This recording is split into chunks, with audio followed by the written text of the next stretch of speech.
Boa noite, irmãos. Agora vamos retomar nosso projeto de estudarmos sobre a família da promessa, ou a família, ou a semente da família, que traz realmente a promessa lá de Gênesis 3,15 até o seu cumprimento na pessoa do Senhor Jesus Cristo. Hoje, selecionando o texto, né, de Gênesis, o capítulo 8, verso 20 até o 9, 19. É um texto longo, eu vou ler todo o texto, depois a gente vai ter alguns detalhes sobre esse texto. Não vamos poder entrar nos pormenores, senão levaríamos realmente mais de 2 até 3 horas para explicar vários pormenores. Então a gente vai dar aqui uma pincelada para entender como Deus preservou, né, uma família, Noé e os seus filhos, né, com as suas noras, para que a promessa dele não se quebrasse. Então, tem a sua Bíblia, pode abri-la aí em Gênesis capítulo 8, a partir do verso 20 até o verso 19 do capítulo 9. Noé levantou um altar ao Senhor e, tomando de animais puros e de aves puras, ofereceu holocaustos sobre o altar. E o Senhor aspirou o aroma agradável e disse consigo mesmo: Nunca mais vou amaldiçoar a terra por causa das pessoas, porque é mau o desígnio íntimo do ser humano desde a sua mocidade. Também nunca mais vou destruir todos os seres vivos, como fiz dessa vez. Enquanto durar a terra, não deixará de haver semeadura e colheita, frio e calor, verão e inverno, dia e noite.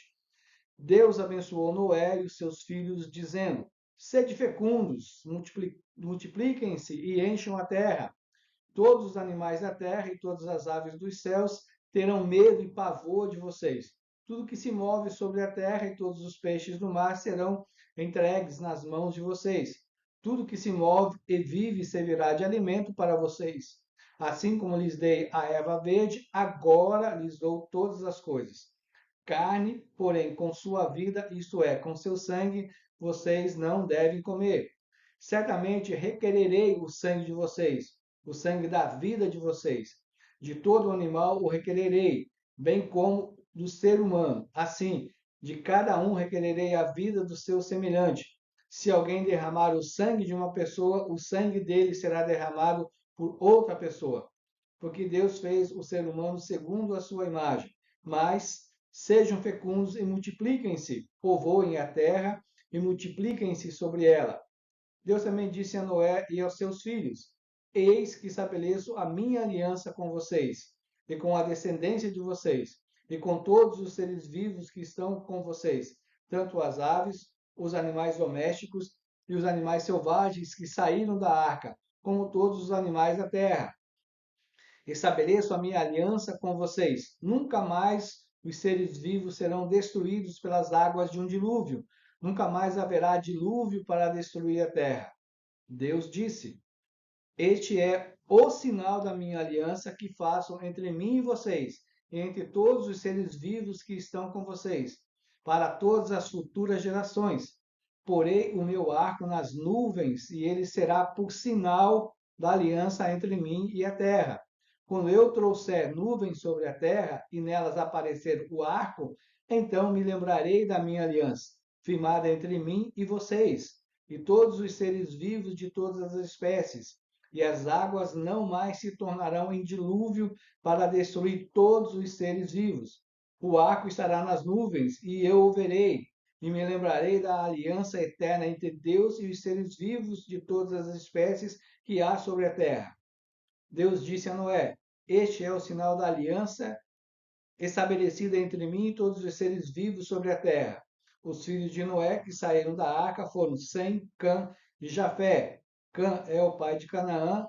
Esses três são os filhos de Noé, e a partir deles se povoou toda a terra.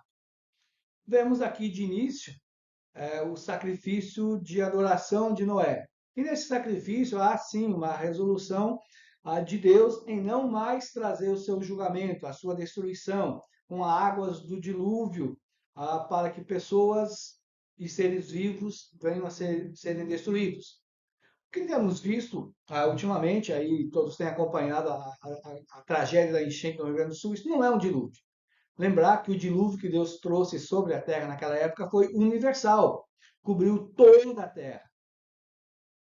Então, o que nós vemos hoje são, infelizmente, catástrofes sujeita às questões do próprio pecado sobre a terra, ah, envolvendo uma série de outras coisas, mas debaixo da soberania de Deus. Deus tem algo a ensinar, algo a revelar, tanto individualmente quanto coletivamente. Aí devemos aprender. Mas aqui vemos Noé tendo o seu primeiro ato, a adorar a Deus, reconhecer a Deus, em falar sobre esse Deus. E quando ele escuta a promessa de Deus, ele vai adorar esse Deus. E essa é a grande verdade para nós. Em todo o tempo, isso sempre foi mesmo, antes de Noé, as pessoas foram chamadas à adoração, para fazer o sacrifício de adoração, em reconhecimento à pessoa de Deus, em gratidão à pessoa de Deus, aos cuidados de Deus, às providências de Deus. Então, dessa maneira, nós vemos desses versículos aí, do capítulo 8, versos 20 a 22, e às vezes é aquela questão, será que Deus cedeu ou Deus se conformou com aquela situação? Não.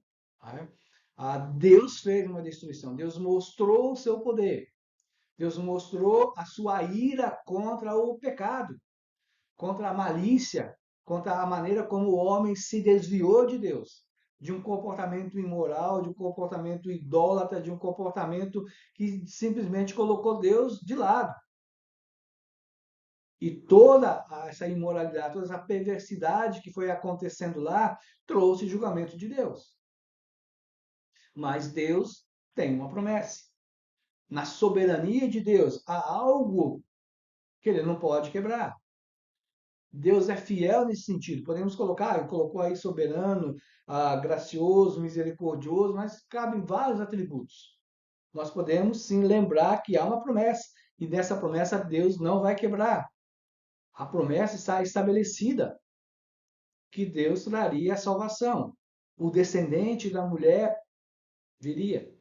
Deus depois escolheu Sete para ser realmente aquele através de quem a geração escolhida estaria vindo. Mesmo que os filhos dele se corrompessem, Gênesis 6, aos filhos de Deus, provavelmente se refere a esses homens da descendência de Sete, mas Deus mantém a sua graça. Noé foi salvo, juntamente com a sua esposa, seus filhos e sua nora, para que a promessa continuasse. Porque Deus não é um Deus infiel, Deus não é homem que mente. Então Deus vai manter a sua palavra, é a graça dele, é a misericórdia dele sobre homens, sobre a raça humana, porque Deus tem um plano eterno. E é isso que nós estamos vendo, né, dentro dessa porção das Escrituras que nós estamos separando para falar sobre a família da promessa, que começa lá em Gênesis 13 e vai realmente ser encerrada lá com a vinda do Senhor Jesus Cristo, seu nascimento, sua morte, sua ressurreição, sua ascensão e sua promessa de voltar para estabelecer o seu reino sobre a terra. Então, aqui revela para nós, nessa adoração de Noé, quem é a pessoa de Deus. Deus é soberano, Deus é gracioso, Deus é misericordioso, Deus está sendo fiel à sua promessa. E isso tem que trazer para nós também o fato de que Deus é um Deus de ira. Deus é um Deus de bondade, mas Deus também é um Deus de ira. Às vezes nós olhamos as igrejas, olhamos pessoas como líderes falando muito mais da bondade e do amor de Deus, mas não falam da ira de Deus. Deus destruiu aquela população. Talvez 1 milhão e meio de pessoas, 2 milhões de pessoas, mais ou menos isso, foram destruídas, foram mortas, porque eram pessoas pecaminosas, que preferiram o pecado e não Deus. Somente Noé achou graça diante de Deus, e Deus salvou. E a arca é realmente uma representação, né, de como Deus salva, assim como hoje na igreja, Deus está salvando, né, as pessoas, trazendo para dentro da igreja. Então, devemos pensar, isso são maneiras de nós entendermos que Deus é um Deus de amor, um Deus de bondade, mas é um Deus de justiça, um Deus de justiça, um Deus de ira, que é um Deus de zelo. Zelo pela sua lei, pelos seus mandamentos, pelos seus princípios. Como é que você está se vendo diante disso? Como é que você se vê diante de Deus? A sua vida. Cuidado com como você está vivendo, porque senão vem a ira de Deus sobre você. A Gênesis 9, nós vemos aí algumas regulamentações na aliança. Pelo menos 3 delas nós podemos tirar. Existem outras maneiras de entender o texto, mas a gente vai pegar mais ou menos por esse ângulo. E a primeira regulamentação é uma provisão referente ao domínio sobre a natureza. E aí, é claro que isso vai envolver um pouco a parte, né, do regime alimentar. Vamos lembrar que o povo, antes do dilúvio, provavelmente Noé, sua esposa, seus filhos, suas noras, viveram dentro de uma vivência em que todos eram vegetarianos, que os animais eram vegetarianos, que não havia ferocidade nos animais. Então, o criacionismo bíblico crê nisso. Crê que antes do dilúvio as pessoas conviviam. Podemos pensar nos grandes répteis que a gente olha para os filmes aí, Jurassic Park da vida, né, e vemos aqueles animais ferozes. Antes do dilúvio, eles eram tranquilos. Os leões eram tranquilos. Eles comiam pasto, ervas, grama, frutas. O homem também. Agora, Deus dá um novo regime. Por isso ele diz que o pavor e o medo vai acontecer. É claro, se você se vê diante de um cachorro bravo, você vai ficar com medo. Ou de algum outro animal feroz, né, que você sabe que mata para comer, você vai ficar com medo. Mas isso é já dentro da nova aliança, daquilo que vai acontecer agora com o povo após o dilúvio. Nós temos que entender que nós agora vivemos numa terra que ela é bela por causa da ira de Deus. Porque talvez a Terra, antes do dilúvio, era imensamente melhor, mais bonita do que é.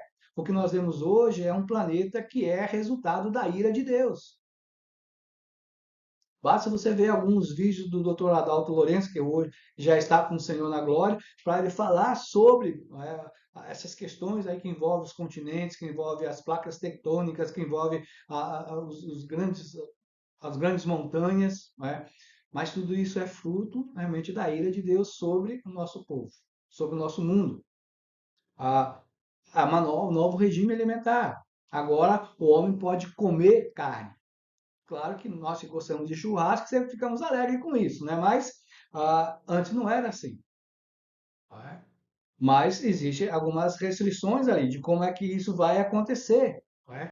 Há uma série de legislações que envolvem essa questão aí dentro daquilo que vai envolver, né? Principalmente por causa da questão do sangue que vai envolver essa situação toda aí, que está na segunda regulamentação, que é com respeito à manutenção e respeito pela vida humana. Então, havia uma questão aí com relação aos animais que até hoje os judeus usam esse tipo, né, de comida que eles têm por causa do sangue nos animais, que é drenado todo o sangue. Aí ele mata o animal e tira todo o sangue, porque estão seguindo a ordem tanto aqui da aliança noética, quanto mais tarde da aliança que vem através de Moisés, mais especificamente para a nação de Israel, de não comer carne com sangue. É claro que mais tarde, lá em Atos 15, aparece um pouco sobre isso, mas entendemos que aquelas resoluções que estão lá, talvez tenha mais lá no parecer de Tiago, porque tanto Pedro quanto Paulo, quanto Barnabé e o próprio Tiago, lá em Atos 15, falam sobre salvação somente pela graça mediante a fé. Nada de obras. Mas aqueles 4 pareceres que tem ali, a questão da idolatria, a questão da imoralidade sexual, são repetidos em várias cartas. Mas a questão, né, de comer carne sufocada por sangue, ela não está. Ali havia muito mais o cuidado, por quê? Porque em muitos lugares haviam judeus.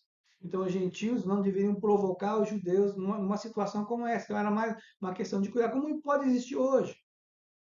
Se você sabe que alguém é judeu e convida para sua casa, não vai dar presunto, não vai dar comida de porco para ele, porque você vai estar ofendendo essa pessoa. Então, claro, é mais ou menos nesse sentido que vem as recomendações. Somos livres para comer qualquer coisa. Vamos lembrar, Jesus mostrou para Pedro lá o lençol, diz, olha, tudo que Deus abençoou, tudo que você dá graça, você pode comer. Então, se você come aí um salame que tem sangue, não tem problema nenhum. Presunto que tem sangue, não tem problema nenhum.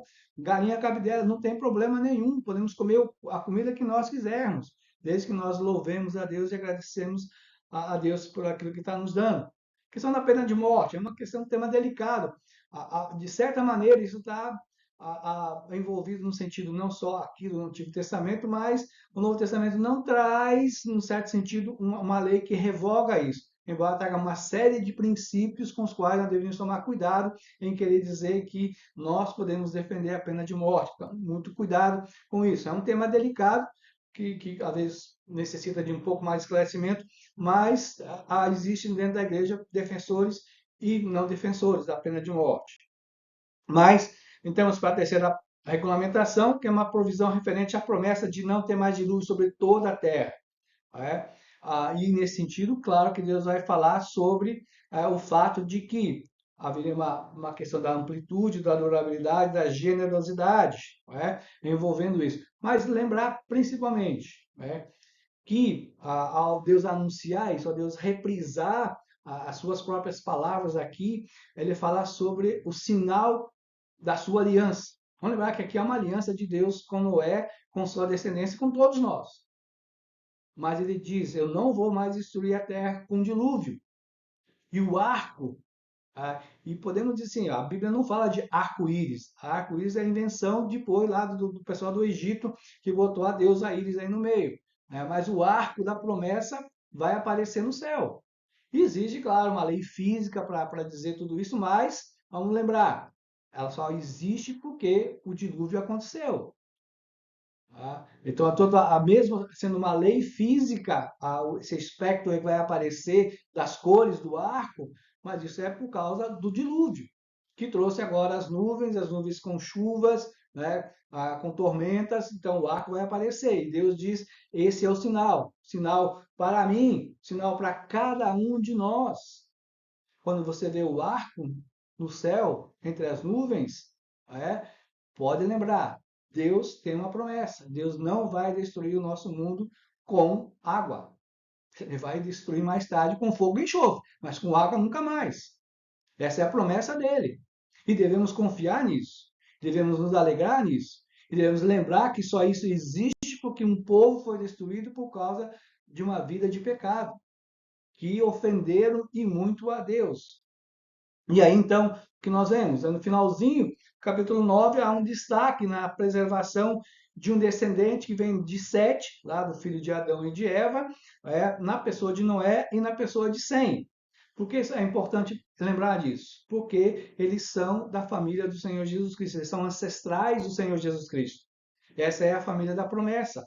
A Sem é aquele do qual realmente vai se assentar ali sobre a região da atual Palestina, ou parte do território de Israel, aquela região ali, vem a família de Sem, de onde virá Abraão, e depois Isaac, Jacó, Davi e o Senhor Jesus Cristo. Isso então confirma para nós, Deus guardou, Deus preservou essa família, para que a sua promessa não se quebrasse, para que a promessa de trazer o Salvador, a promessa de ter um povo, dos seus eleitos, vivendo com ele, para que um dia pudesse ter toda uma eternidade com essa família, Deus vai cumprir. As Escrituras vão mostrar para nós isso. Nós vamos entendendo as Escrituras no sentido daí do todo o Antigo Testamento de como Deus vai preservando a sua família. A maneira como Deus vai cuidando para que essa família da promessa sempre exista. Até a vinda do Senhor Jesus Cristo. E até a vinda futura do Senhor Jesus Cristo. Essa família vai ser mantida. Não mais agora como a família da promessa, mas no sentido da família do povo judeu, que vai ser mantido até a volta do Senhor Jesus, porque o reino é prometido também a eles. Então, dessa maneira, nós entendemos, podemos ver, podemos nos alegrar com essas verdades. Então, você pode louvar e você deve sempre pensar: Deus mantém a sua promessa. Promessa de Gênesis 3,15. O arco revela a fidelidade de Deus. O dilúvio é a mão de Deus pesando sobre pecadores. Como você se vê diante de Deus? Como está a sua vida diante de Deus? Ele pode olhar para você e, como olhou para Noé, diz: achei graça. É. Essa pessoa tem meu favor. Ela me ama, ela me segue, ela me obedece. Você pode louvar a Deus a olhar a natureza, a mesma natureza que está aí cheia de imperfeições por causa do pecado, por causa do pecado que o dilúvio promoveu nesse mundo. Mas mesmo assim, há tanta coisa bela que nós podemos louvar a Deus, sabendo que Ele é o Deus que sustenta todo esse mundo. Você pode louvar o Senhor pela sua própria vida, de você ter sido escolhido, de você entender as promessas de Deus na pessoa do Senhor Jesus Cristo. Oremos.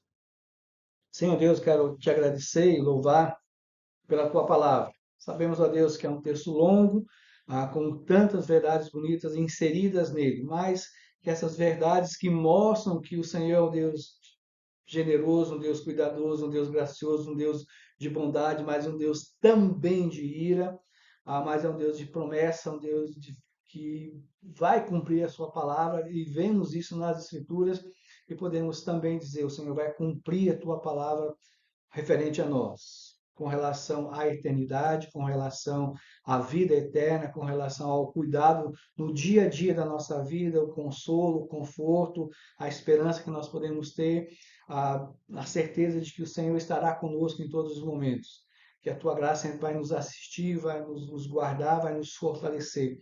Trabalha, Deus, o coração de cada um de nós, guarda e abençoa a nossa igreja em Salinas, que o Senhor use os nossos irmãos para que eles continuem firmes, testemunhando o Senhor Jesus Cristo, que sejam alegres em transmitir a tua verdade a outras pessoas, e que realmente eles sejam realmente um referencial para outras pessoas, de pessoas que amam ao Senhor Jesus. Guarda-os na tua graça, eu oro no nome do Senhor Jesus. Amém. Irmãos, Deus os abençoe e até a próxima.